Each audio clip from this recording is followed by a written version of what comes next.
नमस्कार दोस्तों, मैं अर्जुन आपका स्वागत करता हूँ स्टी बाय अर्जुन के यूट्यूब चैनल में। तो दोस्तों, आज की हमारी क्लास है भारत का भौगोलिक विभाजन के बारे में आज की हमारी क्लास है। तो दोस्तों, वीडियो को अंत तक जरूर देखना ताकि सभी क्वेश्चन आपको आसानी से याद हो जाएं। साथ ही दोस्तों, अगर आप हमारे चैनल पर पहली बार आएँ तो हमारे चैनल को भी सब्सक्राइब कर लीजिएगा, साथ ही बेल आइकन को प्रेस कर लीजिएगा ताकि हमारे आने वाले वीडियो का नोटिफिकेशन आप तक पहुँचता रहे। तो चलिए दोस्तों, वीडियो को स्टार्ट करते हैं। यानी आज की हमारी क्लास है भारत का भौगोलिक विभाजन के बारे में। दोस्तों, भारत के भौगोलिक विभाजन के अनुसार भारत को 6 भागों में बांट लेते हैं। यानी भौगोलिक विभाजन के अनुसार 6 भागों में विभाजित किया गया है भारत के भौगोलिक विभाजन को।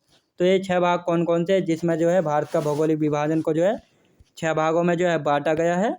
तो पहले है दोस्तों उत्तर के पर्वत, फिर आता है दोस्तों उत्तर के मैदान, फिर आता है प्रायद्वीपीय पठार, फिर आता है भारतीय मरुस्थल, फिर आता है तटीय मैदान और फिर आता है द्वीपों का समूह। याद रखेंगे दोस्तों। तो कुल भारत के भौगोलिक विभाजन को कुल इन 6 भागों में बांटा गया है। यानी उत्तर के पर्वत, उत्तर के मैदान, प्रायद्वीपीय पठार, भारतीय मरुस्थल, तटीय मैदान और द्वीपों का समूह। याद रखेंगे। अब देखते हैं दोस्तों, भारत का कुल क्षेत्रफल की बात की जाए तो भारत का कुल क्षेत्रफल हो जाता है 32,87,263 वर्ग किलोमीटर भारत का कुल क्षेत्रफल है। अब इस क्षेत्रफल में से दोस्तों, यानी भारत में मैदानों का विस्तार कितना है, पठारों का विस्तार, पहाड़ी का विस्तार व पर्वतों का विस्तार कितना है, इन सभी के बारे में जानेंगे। अब भारत का मैदानों का विस्तार दोस्तों 43.5% भारत में मैदानों का विस्तार है। भारत में पठारों के विस्तार की बात की जाए तो 27.5% भारत में पठारों का विस्तार है। भारत में पहाड़ का विस्तार की बात की जाए तो 18.5% यानी भारत में 18.5% पहाड़ यानी पहाड़ी पड़ते हैं। और भारत में पर्वत की बात की जाए तो पर्वतों का विस्तार है 10.5% भारत में पर्वत हैं। याद रखेंगे। अब पर्वत दोस्तों, पर्वत होते कैसे, तो पर्वत चट्टानों से बने होते हैं और इनकी एक चोटी होती है। याद रखेंगे दोस्तों। यानी ये एक पर्वत है और ये पर्वतों की एक चोटी है। तो ये सभी चट्टानों से बने होते हैं। याद रखेंगे। और इनकी ऊंचाई की बात की जाए तो जो पर्वत होते हैं तो इनकी ऊंचाई की बात की जाए तो 600 मीटर से जिनकी ऊंचाई अधिक होती है वह पर्वतों की श्रेणी में आते हैं। लेकिन जिनकी ऊंचाई 600 मीटर से कम होती है वह सभी किस में आते हैं, वे सभी आते हैं दोस्तों पहाड़ और पहाड़ियों में आते हैं वे सभी। याद रखेंगे। अब देखते हैं दोस्तों, पहाड़ एवं पहाड़ी ये भी दोस्तों चट्टानों से बने होते हैं और इनकी भी अपनी चोटी होती है। यानी पहाड़ भी चट्टानों से बने होते हैं और इनकी भी अपनी चोटी होती है, लेकिन इनकी ऊंचाई 600 मीटर से कम होती है। यानी पर्वतों की ऊंचाई 600 मीटर से अधिक होती है और पहाड़ एवं पहाड़ी की ऊंचाई 600 मीटर से कम होती है। याद रखेंगे। और दोनों के पास अपनी अपनी अपनी चोटी यानी पीक होती है और दोनों चट्टान से बने होते हैं। अब देखते हैं दोस्तों, पर्वत श्रेणी यानी पर्वत श्रृंखला का क्या होती है। दोस्तों, पर्वत श्रेणी यानी पर्वत श्रृंखला क्या होती है, तो एक पर्वत में दोस्तों बहुत सारी श्रेणियाँ यानी चोटियाँ होती हैं और ये सभी एक ही क्रम अनुसार होती हैं।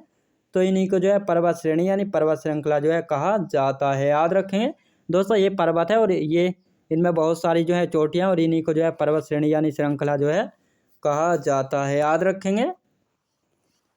अब सभी चोटियाँ एक ही क्रम में होती हैं और वही श्रेणी यानी श्रृंखलाएँ कहलाती हैं। और एक पर्वत में एक या अधिक पर्वत श्रेणियाँ हो सकती हैं। याद रखें दोस्तों, जैसा मैंने आपको अभी बताया, यानी इस प्रकार एक पर्वत है, इसमें बहुत सारी चोटियाँ हैं और सभी एक ही क्रम में होती हैं। तो इन्हीं को पर्वत श्रेणी यानी पर्वत श्रृंखलाएँ कहा जाता है। और एक पर्वत में एक से अधिक पर्वत श्रेणी यानी पर्वत श्रृंखलाएँ हो सकती हैं एक पर्वत में। याद रखेंगे। अब देखते हैं दोस्तों, पठार यानी प्लेटियो क्या होता है। दोस्तों, पठार यानी प्लेटियो क्या होता है, जिसका भारत में 27.5% हिस्सेदारी है किसके, प्लेटियो की।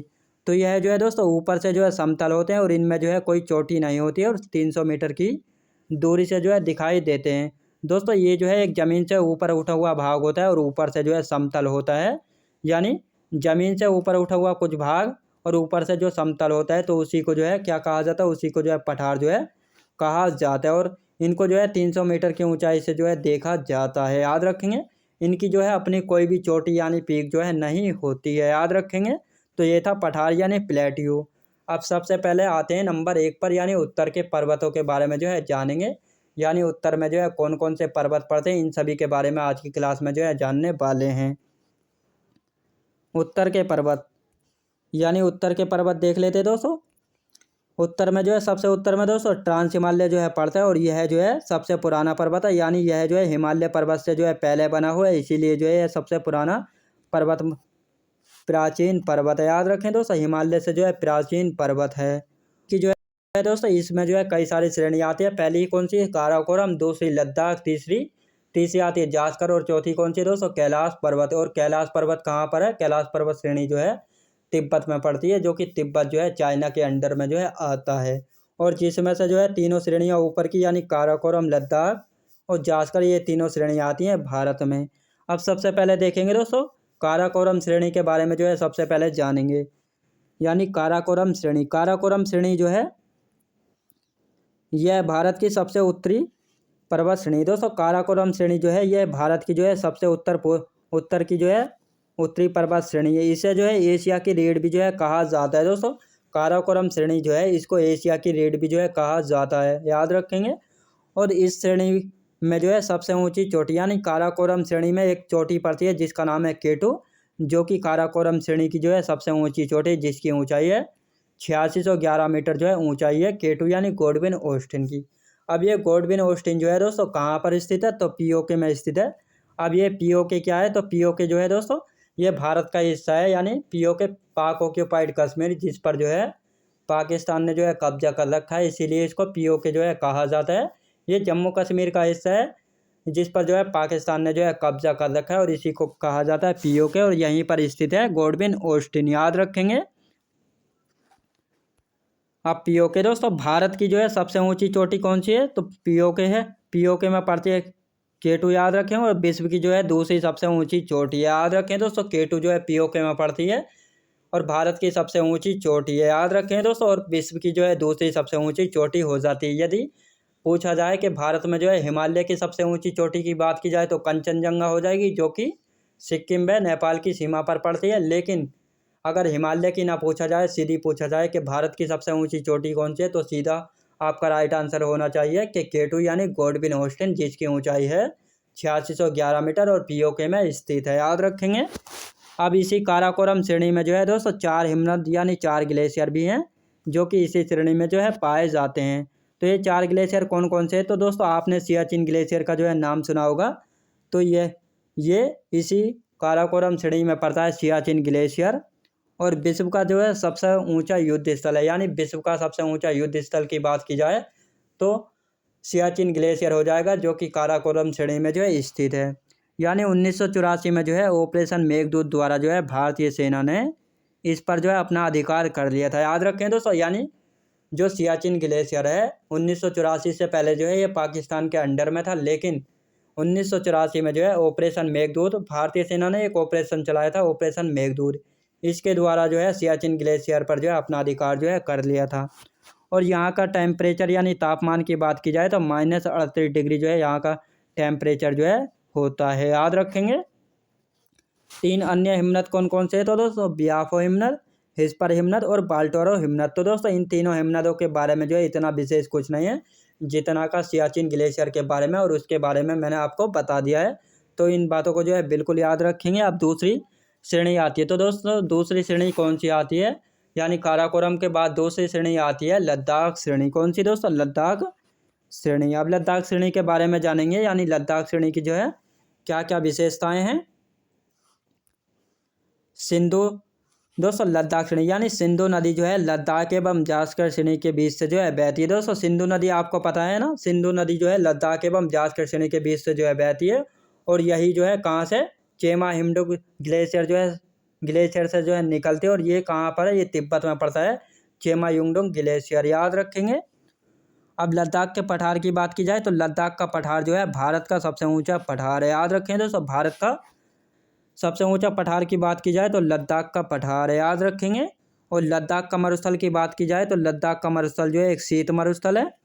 लेह में जो है भारत में, दोस्तों भारत का जो है लेह एक ऐसी जगह है जहाँ पर जो है सबसे कम वर्षा जो है पाई जाती है। यानी भारत में सबसे अधिक वर्षा कहाँ पर होती है, तो मेघालय के मासिन राम में जो है भारत में सबसे अधिक वर्षा होती है।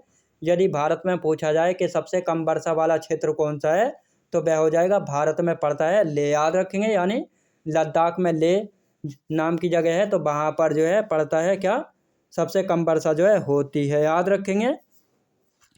अब लाकापोसी चोटी दोस्तों, लाकापोसी चोटी जो है जम्मू कश्मीर में जो है विश्व की सबसे ढलान वाली चोटी की बात की जाए तो लाकापोसी चोटी है, जो कि जम्मू कश्मीर में जो है देखने को मिलती है। यानी ये तो कोई चोटी है और इसका जो है ये ढलान है, यानी सबसे अधिक ढलान वाली चोटी की बात की जाए तो लाकापोसी चोटी है, जो कि जम्मू कश्मीर में। याद रखेंगे।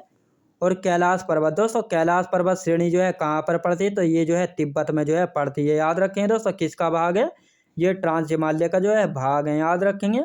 और जास्का श्रेणी जो है दोस्तों, जास्का श्रेणी के बारे में इतना कुछ विशेष नहीं है, तो इसलिए जो है मैंने उसके बारे में आपको नहीं बताया है। याद रखेंगे। तो दोस्तों को वीडियो क्वालिटी कंटेंट वगैरह सभी कुछ आपको पसंद आया होगा। पसंद आया हो तो लाइक शेयर और सब्सक्राइब करना बिल्कुल भी ना भूलें। साथ ही दोस्तों, अगर आप हमारे चैनल पर पहली बार आएँ तो हमारे चैनल को भी सब्सक्राइब कर लीजिएगा, साथ ही बेल आइकन को प्रेस कर लीजिएगा, ताकि हमारे आने वाली वीडियो का नोटिफिकेशन जो है आप तक पहुंचता रहे। चलिए दोस्तों, मिलते हैं नेक्स्ट वीडियोज़ में।